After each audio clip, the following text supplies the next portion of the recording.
And we're welcome on the show here by Jon Berti, Marlins Mr. Everything, I guess you could call it, John. A little bit of everything when it's needed. And certainly they needed you a lot last season in that playoff push. Thanks so much for joining us. And it's hard to believe here we are. We're talking about a new season. It seems like you guys were just in that playoff push last year. But how excited are you to get over to Jupiter with the group and get this thing going again?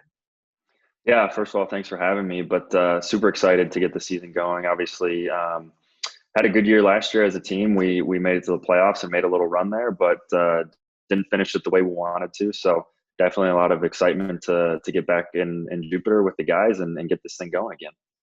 You know, a lot of times in the offseason, you've been through these where there's a lot of changes. You got a lot of new people, a lot of new faces. In this case with this team, it really is a lot of the same core, minus maybe some young guys that you guys are developing and trying to bring up. But how much of a positive is that going into a spring where you know the faces? There's not a lot of, hey, who are you, getting to know each other and all those different things. Yeah, absolutely. I think having the same core group of guys is a huge advantage to us. The experience we all got last year playing together, kind of getting to know each other even more. And then, like you said, but every year is a new team with different players that are going to be added, whether it's young guys or different veterans that we sign. And it's just then about developing new chemistry with the group and how everyone's going to fit in together. And I think spring training is a big part of that to feel each other out and kind of get things going on the right track come April. John, I want to look back on that magical run a bit last year, but before we get that, just in general, you've been on this team now a few years. You get the way it works in Miami and in the national scene. The Marlins are always seen as the team that's a solid team, but they're not the ones with the high expectations from the outside. And you guys kind of tend to embrace that. Do you sense that even after making a playoff push that people are kind of like, it was a short season. They had some nice games. They're okay, but they can't do this over 162 game season. Yeah, I mean, absolutely. I mean, read all the headlines now going into the year about, the NL East. We have a really good division this year, obviously, with every single team is going to be very competitive and very good, but a lot of people kind of continue to want to put us near the bottom, and that's okay. We don't worry too much about that. We know what kind of group we have. We know what we were capable of, what we started to do last year, and we're only getting better, as more guys get more experience, and we've got such a great pitching staff, and the hitters are really coming along to complement that. And I think we've, again, a really good group of guys, and we're just really excited to get going and prove it again. I'm glad you mentioned the pitching because I want to go in that direction. Everybody always talks about the big bats and the big free agent signings and, this and that and the home runs. And that's all, it's great to talk about. But this team, no doubt, is built around its young pitchers. As a hitter, a guy that has seen plenty of pitching throughout your career, minor leagues or major leagues, how do you rank up as far as how good this staff can be with these arms?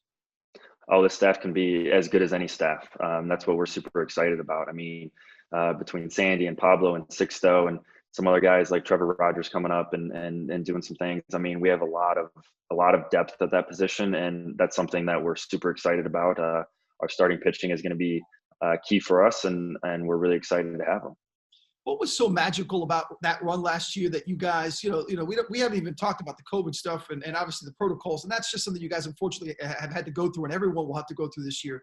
But just the run itself, where you just kept winning these games and finding a way and grinding it out. What was so special about that club that you think carries over maybe into what you learned last year into this season? I think just the chemistry we had, the way the clubhouse was, where it was just, despite everything going on, it was so exciting for us to get to the ballpark, to hang out together when we could, and kind of just had really good chemistry. And we just stuck together through it all. As it's been known now, we've had a kind of a group message going around where we all kind of just kept in touch during that time, especially in Philly when we were kind of stuck in a hotel for a week and just picking each other up and really leaned on each other. And I think that's huge. And again, going back to having a similar core group of guys going into the future, it's only going to make us better. For you, you're no stranger to unique path. I mean, given the way your career is shaped, here you are, you've become a regular major leaguer, but it certainly wasn't gifted to you. It certainly wasn't easy. When you look back at your path, all the stops, I mean, Australia, right? You had a couple seasons where you played. Yeah. What was that like? And when you kind of sit back now, and again, you still got hopefully a lot of career left, but just to get to this point, all the different things you've had to kind of overcome and work your way through to get here. Yeah, it definitely was a unique path, but honestly, I wouldn't trade it for the world. It taught me a lot about myself and how to persevere and how to get there. And maybe if I got to the big leagues at a younger age, maybe I wouldn't have been able to be as successful, and maybe I would have been out of the game sooner. So everyone has their own journey, and I appreciate the one I had. And It just taught me how to continue to battle every day and not take anything for granted. That's for sure. What's your favorite member of Australia? You spent a couple of years there. What was that like? That was a lot of fun, actually. They love American culture and they love American people, and just beautiful land, beautiful sea. Just beautiful place. I encourage anyone, if you ever get a chance to go visit, to do so. Yeah, well, listen, my college roommate was Australian. He's been bugging me for 20 years to go, so I got to book it at some point. Yeah, you do. Hey, Jon, real quick before we get going, is your role with this team? I mentioned, in the intro, hey, you do everything. You hear that term utility guys. Sometimes guys don't like that because you want to have one spot. But do you embrace that, the fact that, hey, one day I'll play this position or I'll play this role, and you're fine with that? How do you kind of enter with that role as we head into spring? Yeah, I take a lot of pride in being able to bounce all over the field, and especially in the National League. Whatever Donnie needs me to do, I'm more than happy to do it. So if it's one day playing second base, then playing center or right or wherever, just being ready, I take a lot of pride in that. And it's not very easy to do, but I enjoy doing it. One last thing too about everybody talks about the highlight. Every time you search your name, you're going to have steal second, third, and home. It's a unique thing. How many times have you seen that highlight reel? How many times have you thought about that? How wild it was that you were able to accomplish that? Yeah, it was pretty cool. Part of me wishes I wouldn't have stumbled the way I did, because I feel like I would have been in there a little easier. But it made for a better video and a better story that I did stumble and somehow it didn't fall on my face and was able to be safe. So I was safe. So that's all that matters, right? This is true. One of the many memorable moments, and I know you guys look forward to more. As a final, just a goodbye, what do you think this team can accomplish this year as you keep growing? And I know you're not even in spring yet. You're not going to sit here and make predictions on wins and playoffs. But the true goal of this team now, from learning what you did last year and trying to build off of that.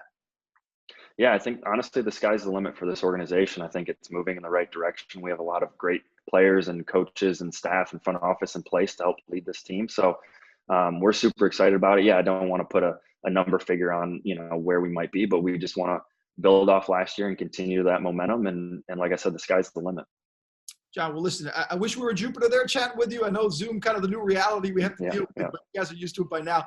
Good luck in the spring. Good luck in the season. We look forward to a big year for the Marlins. I appreciate it. Thanks for having me.